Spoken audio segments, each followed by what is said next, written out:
Hi everyone, so I'm just going to do a little Renee rants video today. Won't be very well worded, so I apologise for that. I thought I'd just talk a little bit about romance in young adult literature in particular. To be fair though, the kind of things I want to discuss are applicable to many facets of fiction, including and especially films, motion pictures. So romance to me is a perfectly acceptable and entertaining and important notion of storytelling, and I think when it's included and executed really well, then it's brilliant.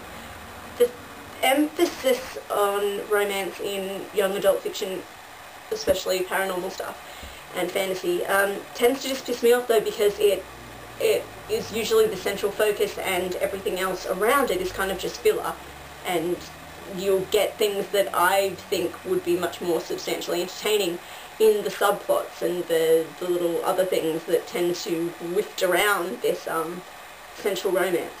And the romances in themselves tend to just follow a predictable plot outline, and you can see most of what's going to happen from a mile away. And there are two kind of tropes, I guess, that are employed a great deal in these romances that I mean, aside from, I have many gripes with this, but these are two that really stand out in terms of pissing me off.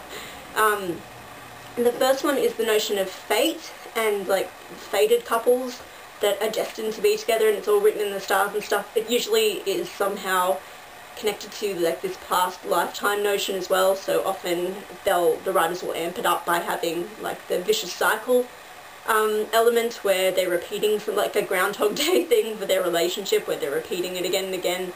They're like a cursed fated couple, so they have to keep going through the same thing, make the same mistakes, end up the same way. So the whole thing's redundant, and I don't see the appeal of those narratives at all. But anyway, I digress. Fate.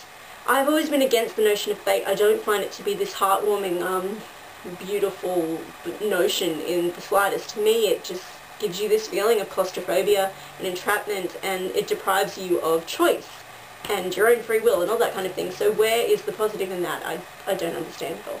So yeah, the idea of two people being brought together simply because it's meant to be is just a really cheap and I think lazy means of connecting two characters to one another. I think that I would much rather see it happen through the kind of standard ways of getting to know someone and, falling in love, which would be conversation and, having similar interests, having the same circle of friends, or, having a situation that brings you together, all the kind of standard things, which can still be amped up and given the fantasy element or whatever you want to do.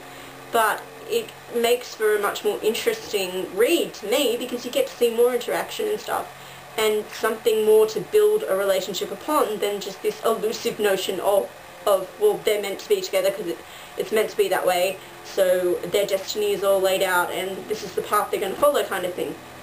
I don't know, a lot of people might find the notion of fate to be really lovely. I don't mean to speak for everybody else, but this is just me. I really think it's cheap and lazy, and it just shits me off because it means that you only have to have them meet once, or they don't even have to have met, and their destiny and their future in terms of who they're going to be with is written in stone, and that just is a sickening concept to me.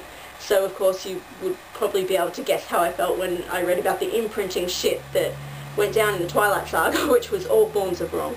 So yeah, fate to me is a concept I just can't roll with, and when it's used to develop a romance in a story and to justify the notion of people being together when, in my mind, there seems to be no reason for either one of them to be attracted or drawn to one another. So yeah, it's cheap to me, I think. And another thing, it's often kind of linked in with fate, usually because these stories always tend to just have the same shit going on, and they kind of tick off the same checklist each time. You will usually have love at first sight, the instantaneous attraction bullshit. I'm swearing a lot, I apologise. And yeah, it is perfectly normal for human beings to have this chemical reaction to something they like. You see something and think, I want that, or I like that. And it can be a piece of cake, as it often is with me, or a book, or another human being. And that's normal, that's fine, but, you know, even though it's true, I probably have fallen in love with some chocolate cakes I've seen, and we've certainly all been guilty of falling in love with books that we've seen, but I wouldn't really buy into the notion that you can fall in love with someone simply by looking at them. I think the only two people who can get away with that are Romeo and Juliet, and they ended up dead because of it, so that's the moral to learn from that story, kids. I just think, you know, looking at someone and being attracted to them and wanting to get to know them, perfectly fine, but knowing that this is who you're going to be with and all this kind of wafty nonsense, simply by seeing somebody is far too far-fetched for me, and again, just lazy and cheap. I have heard people tell stories of seeing somebody and knowing that that's who they're going to spend the rest of their life with, and that's very sweet and lovely. I don't buy into it, I guess, because it hasn't happened to me, so it's kind of a comparison thing, but especially in stories, I think the way in, and rather in young adult fiction, the way in which it's handled is usually so just repetitive and really contrived, and there's a million metaphors flying about, usually involving ice and or fire. It's all about touch, and it's usually about the eyes, and it's just the way in which it's handled often is where I take issue, because it's the same kind of standard set of things that they write about, the same sort of dialogue that's used, if any. That's the other thing, because you see someone and love them suddenly, it forgoes the need to have any conversation again, and you could be having conversation with this person, they could be a jackass, as is often the case, and you could be arguing with them and still think to yourself that you're in love with them and you have to be with them simply because they're pretty or whatever. So the love at first sight thing, the way in which it's handled and employed is where I really take issue.